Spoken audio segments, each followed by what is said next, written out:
신빈신씨는 조선 제3대왕 태종 이방원의 후궁으로 태종이 가장 사랑했다는 여인으로 알려져 있습니다.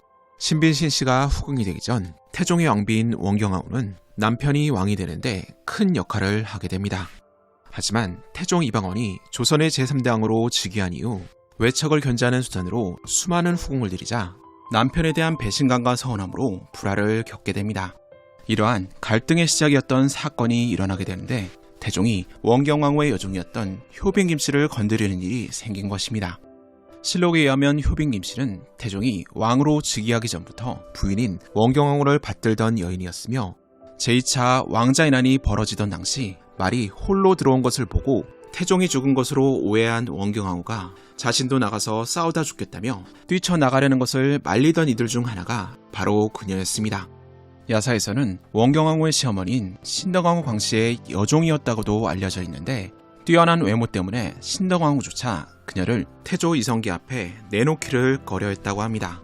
이후 효빈은 태종의 눈에 들었고 상전인 신덕왕후를 배신하고 그의 여인이 되었다고 전해집니다. 태종이 왕위에 오르기 전 사저했을 당시 효빈은 임신을 합니다. 이 사실을 알게 된 원경왕후는 극심한 질투에 사로잡혀 그녀를 핍박하였고 결국 만삭의 몸으로 문 밖으로 쫓겨납니다. 겨울 추위 속 천막 하나로 겨우 목숨을 잇는 극한의 환경 속에서 경영군이 태어났으며 효빈은 끝까지 그를 지킵니다.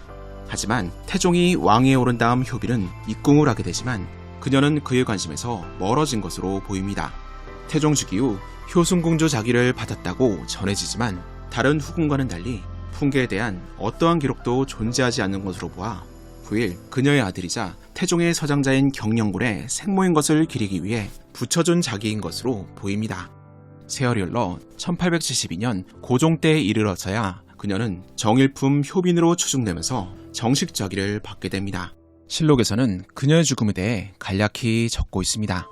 경영군의 어미 김씨가 조라였으니 부위로 쌀콩 아울러 20석과 종이 80권, 정포 20일과 광각을 내려주라. 이렇게 효빈 김씨를 시작으로 태종과 원경왕후의 사이는 점점 멀어지기 시작합니다.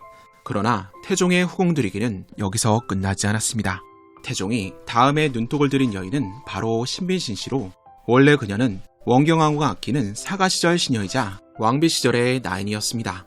남편의 그칠 줄 모르는 바람기로 속이 있는 대로 뒤집어진 원경왕후가 그나마 신씨를 후궁으로 들여도 구박하지 않고 그냥 넘어간 것이 바로 그녀와의 친밀함 때문이었을 것입니다. 이렇게 신빈신씨는 승을 잇고 1402년 태종의 둘째 서자인 함영고를 낳으며 비교적 평탄한 후궁 생활을 하게 됩니다. 그녀는 오랫동안 태종의 수많은 여인들 중 가장 많은 총애를 받았고 왕의 사랑 속에 3남 7녀를 두게 됩니다.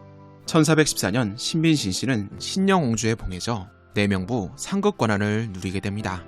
참고로 조선시대의 옹주는 후궁의 딸로 널리 알려져 있지만 조선 초기에는 고려의 제도를 계승하였기 때문에 임금의 후궁, 임금의 서녀, 대검 부인 등을 두루 옹주라고 칭하게 됩니다. 또한 당시 한 단계 더 높다고 여겨지는 궁주는 높은 후궁의 칭호로 사용되거나 태조의 세 딸들처럼 왕의 딸에게 사용되었습니다. 이후 세종 시절 이러한 제도를 정비하면서 궁주는 거의 쓰이지 않게 되고 왕의 정실 부인은 왕비로, 왕녀를 공주로, 그리고 옹주는 왕의 서녀에게만 붙이게 됩니다. 신빈신씨는 왕의 총애를 받기도 했지만 유일하게 후궁으로서 왕비인 원경왕후와 친밀했기에 내명부에 큰 역할을 하게 됩니다. 또한 태종 역시 그녀를 의지하며 자신이 아플 때 간호할 권한을 신씨에게 주었으며 늘 신씨를 항상 곁에 두고자 했습니다. 참고로 태종의 혼담을 거절해서 패가 망신을 당한 이속의 일화에서 그가 퇴짜를 났던 왕녀가 바로 신빈신씨의 장녀이자 태종의 서차녀인 정신옹주입니다. 이때 이속은 정신옹주의 어머니인 신빈신씨의 출신 성물을 이유로 혼담을 거절하는 미친 짓을 벌이게 됩니다. 이에 분노한 태종에 의해 이속은 왕실을 능멸한 죄, 가장 총애하는 후궁인 신빈신씨를 모욕한 죄로 전 재산을 몰수당하고 노비가 됩니다. 또한 혼담이 오간 이속의 아들에게는 평생 혼자 살라는 명을 내립니다. 세월이 흘러 1420년 원경왕후가 세상을 떠나자 태종은 간택 후궁들인 의빈권씨와 명빈김씨가 있었음에도 불구하고 그녀에게 내명부를 종괄하게 합니다. 그리고 태종이 세종에게 왕위를 물려주고 상왕이 되었을 때에도 그녀는 가장 가까운 자리에서 태종을 모시며 간호를 하게 됩니다.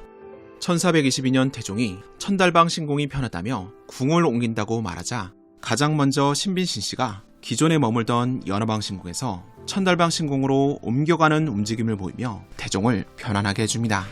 그리고 같은 해의 아들 세종이 신영옹주에서 신영공주로 그녀의 자기를 높이게 되자 태종은 흡족해하며 옹주가 아들딸이 많고 내 병을 간호한 지가 오래된 가닥일 것이다 라고 말합니다. 그 후 얼마 되지 않아 태종이 승하하자 신씨는 머리를 자르고 문소전에서 두문 분출하며 남편의 명복을 빌었고 아침 저녁으로 불법을 행하게 됩니다. 그리고 태종을 위해 금자로 된 법화경을 등사했으며 1423년 신빈이 태종을 위해 복을 빌려고 하자 세종은 문소전의 불당에 금으로 불경을 쓰게 합니다. 이렇듯 신빈은 원경왕후 살아생전에도 지극정성으로 상전을 받들고 태종에게도 살뜰히 잘했으니 세종은 서모인 그녀에게 예를 다하게 됩니다.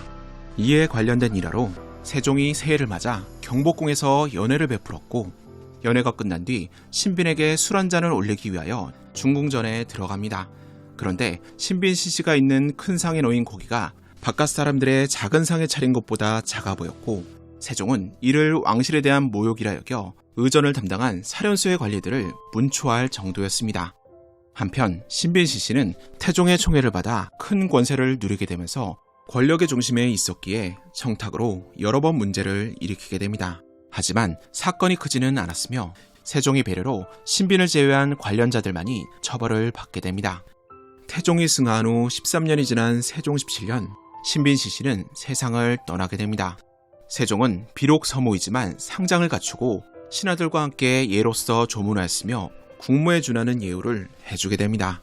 그리고 세월이 흘러 그녀는 1872년 고종에 의해 정일품 신빈으로 추증됩니다. 그녀의 능원은 경기도 남양주시 와부읍 도곡리 산 13번지에 있으며 2001년 9월 18일에 경기도의 문화재 자료 제105호로 지정됩니다.